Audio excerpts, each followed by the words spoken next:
Nah, sewa atau rental mobil ini bisa menjadi pilihan bagi warga yang ingin mudik tapi tidak punya kendaraan pribadi. Iya, namun ada sejumlah hal nih harus diperhatikan. Selain budget pastinya ya untuk kita sendiri.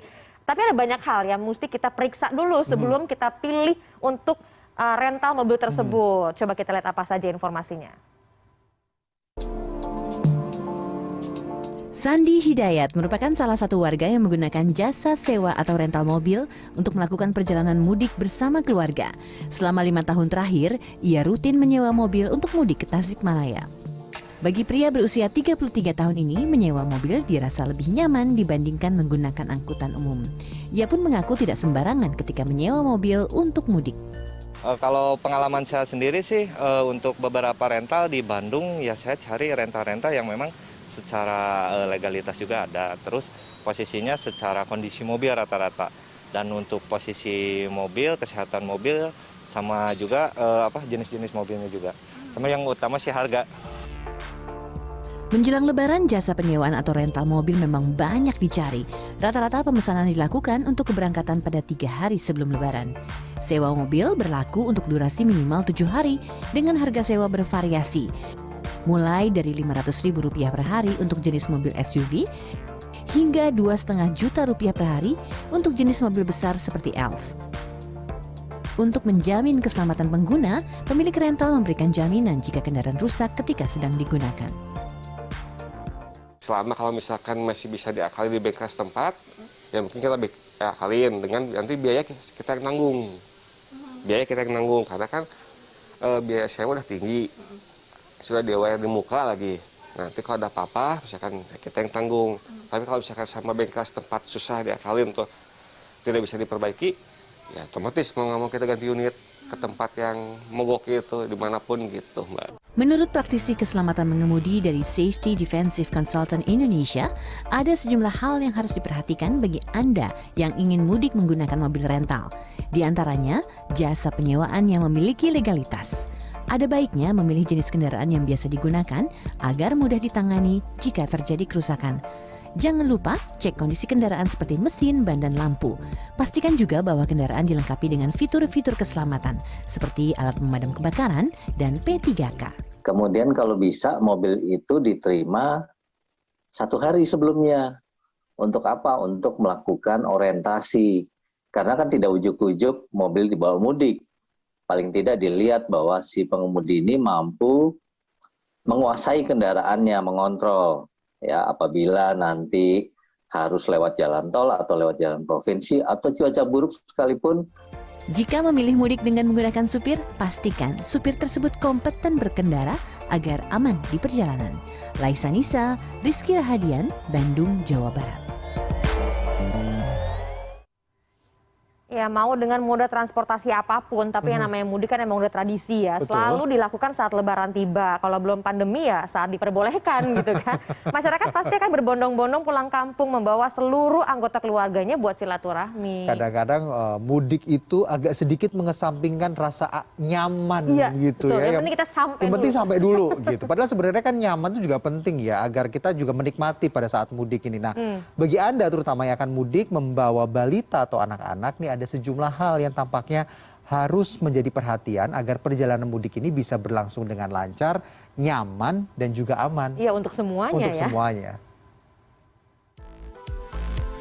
Pasangan asal Bandung, Andang Maulana dan Mirzayanti Marhamah, berencana akan mudik ke kota Jambi pada Lebaran kali ini dengan membawa 2 orang putranya, yakni Atif Kamal yang berusia 3 tahun dan Makil Mikail yang berusia 1 tahun. Ini bukan kali pertama mereka melakukan perjalanan mudik, setelah sebelumnya pernah mereka lakukan pada Januari lalu. Perjalanan mudik keluarga yang tinggal di kawasan Cibaduyut, Kabupaten Bandung ini dilakukan dengan perjalanan darat menuju Bandara Soekarno-Hatta, untuk kemudian dilanjut perjalanan udara menuju kota Jambi. Jika dihitung, total perjalanan yang mereka lakukan bisa mencapai 4 jam dalam keadaan normal, yaitu 3 jam perjalanan darat dan 1 jam perjalanan udara. Sebagai orang tua, Andang dan Mirzayanti mengaku ada sejumlah hal penting yang harus dipersiapkan saat mudik membawa balita. Yang paling penting adalah membawa barang seringkas mungkin. Kemarin itu kita bawa 1 koper besar, 1 micro stroller, kemudian 1 backpack mamahnya, kemudian 1 tas cemilan Atif, kemudian 1 tas saya. 1 tas saya itu isinya biasanya popok ganti, baju diganti yang darurat, sama minuman anak-anak. Selain itu, masalah perbekalan juga menjadi perhatian utama saat mudik. Karena kalau sepanjang jalan nih agak repot ke makan kayak gimana, terus agak susah juga cari makanan yang cocok, yang pasti harus bawa cemilan. Terus selama di pesawat, nah ini yang agak repot tuh kemarin pas take off nih, biasanya telinga sakit gitu kan ya.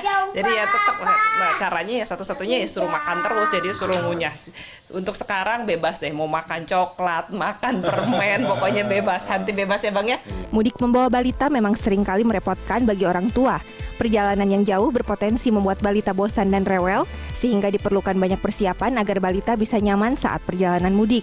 Menurut dokter spesialis anak Rumah Sakit Immanuel Bandung, ada beberapa hal yang harus diperhatikan saat membawa balita. Pastikan kondisi balita dalam keadaan sehat agar kuat melakukan perjalanan jauh. Siapkan makanan, minuman, dan camilan agar nutrisi balita tetap terjaga. Orang tua juga harus memastikan kenyamanan balita selama di perjalanan dengan menyiapkan kursi khusus bayi serta pakaian yang nyaman. Jika menggunakan kendaraan dengan AC atau pendingin ruangan, pastikan balita menggunakan jaket atau baju hangat.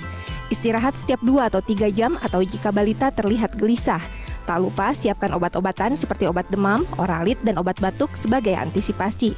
Tips dari kami juga, satu jangan lupa imunisasi.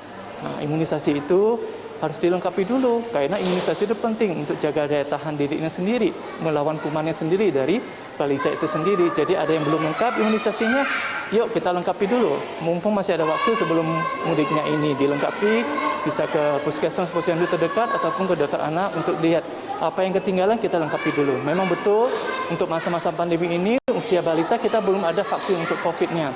Jadi bagian kita lah orang tuanya yang harus menjaga bahwa kita semua udah harus booster, kita jaga kita udah vaksin sehingga kita bisa melindungi anak balita ini. Karena masih dalam masa pandemi, orang tua juga harus memperhatikan protokol kesehatan, terutama jika sedang berada di rest area, karena balita masih rentan terhadap berbagai penyakit. Tim Liputan CNN Indonesia, Bandung, Jawa Barat.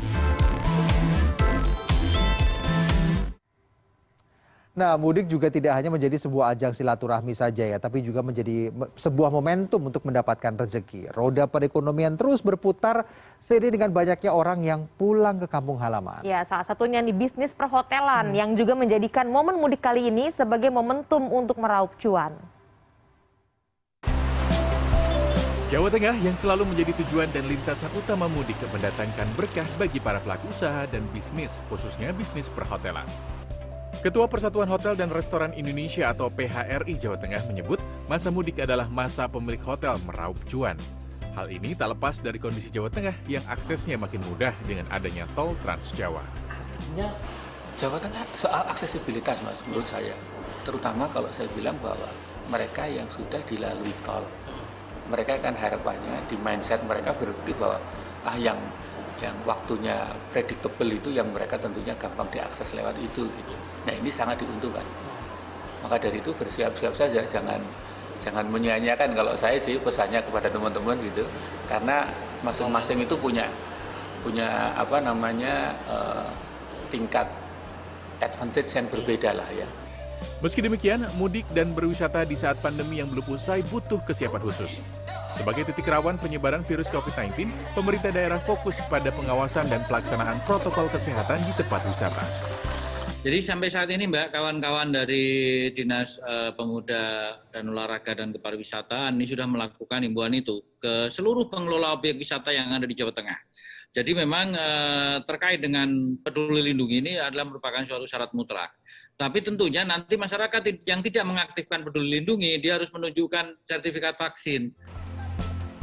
Dari data Kementerian Perhubungan, Jawa Tengah menjadi daerah yang paling besar dituju pemudik. Tahun ini sedikitnya ada 23,5 juta orang melakukan mudik ke Jawa Tengah, di mana 28% dari jumlah pemudik seluruhnya mencapai 85 juta orang. Tim Liputan, CNN Indonesia.